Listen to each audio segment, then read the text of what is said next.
नमस्कार, दर्पण solution channel पर मैं प्रवेंद्र आपका हार्दिक स्वागत करता हूं।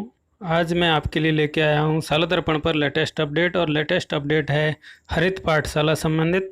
हरित पाठशाला का मॉड्यूल सत्र 2020-21 के लिए लाइव कर दिया गया है और इस मॉड्यूल को हम किस तरह से भरेंगे, इस वीडियो में हम देखेंगे कि हरित पाठशाला मॉड्यूल 2020-21 आपको कहाँ पर मिलेगा और इसको किस तरह से आप फिल करोगे, और उसके बाद में इसकी समय समय पर एंट्री करने की जो टाइमिंग होगी वो भी आप किस तरह से करेंगे। तो वीडियो शुरू करते हैं।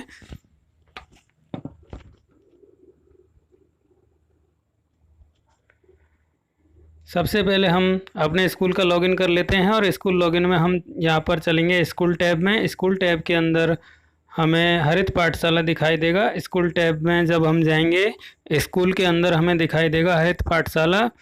आप यहाँ पर क्लिक करेंगे हरित पाठशाला पर, और हरित पाठशाला पर क्लिक करने पर हरित पाठशाला कार्यक्रम प्रपत्र 2020-21 ओपन हो जाएगा।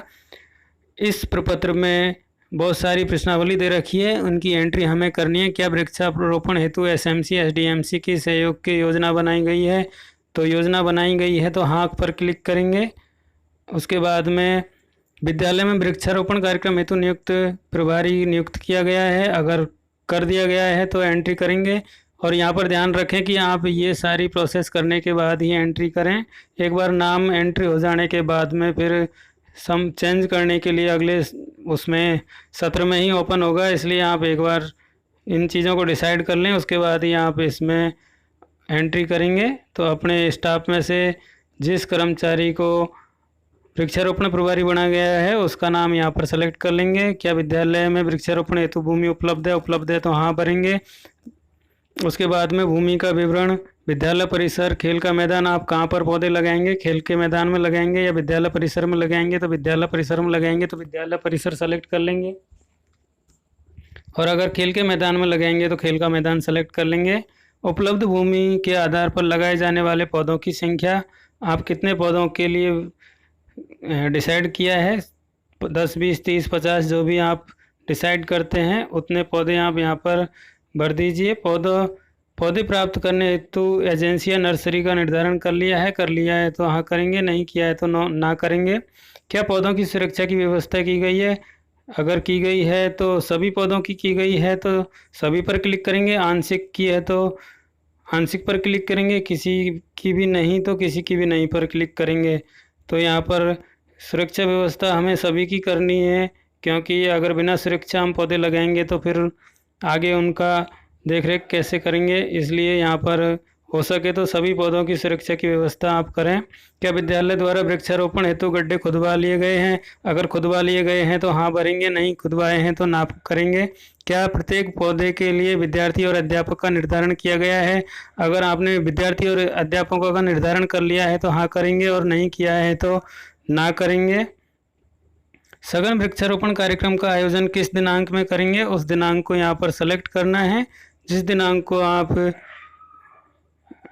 वृक्षारोपण का आयोजन कर रहे हैं या कर चुके हैं, सघन वृक्षारोपण कार्यक्रम का आयोजन के दिनांक यहाँ पर भरना है। उसके बाद में वृक्षारोपण कार्यक्रम के दौरान रोपित पौधों की संख्या यहाँ पर भरनी है, पौधों की संख्या भरनी है। पौधों हेतु पानी की व्यवस्था की गई है तो हाँ भरेंगे, और अगर पानी की व्यवस्था नहीं की गई है तो ना भरेंगे। उसके बाद में हम यहाँ पर सेव बटन पर क्लिक करेंगे। सेव बटन पर क्लिक करने पर अभी तक की एंट्री जो हमें करनी है वो यहाँ पर हमारी कंप्लीट हो जाएगी। उसके बाद हमें समय समय पर इस मॉड्यूल को सेव करना है, इसमें संख्याओं को टाइम टू टाइम अपडेट करना है। तो जब 11 नंबर तक की एंट्री हमें अभी करनी होगी। उसके बाद 12 नंबर की एंट्री सितंबर के महीने में खुलेगी। सितंबर के महीने में हमें इसकी एंट्री करनी है। ध्यान रखना है हमें जुलाई, और ये अभी तक जो ये मॉड्यूल है इसकी डेट अभी फिक्स नहीं की गई है, तब तक हमें ये 11 तक की एंट्री भरनी है। उसके बाद में 11 तक की एंट्री भरने के बाद में हमें सेव करना है। सेव करने के बाद में सितंबर महीने में 12वीं एंट्री खुलेगी।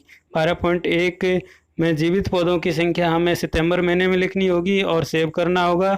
इसी तरह अक्टूबर महीने में मृत पौधों के स्थान पर रोपित नए पौधों की संख्या लिखनी है।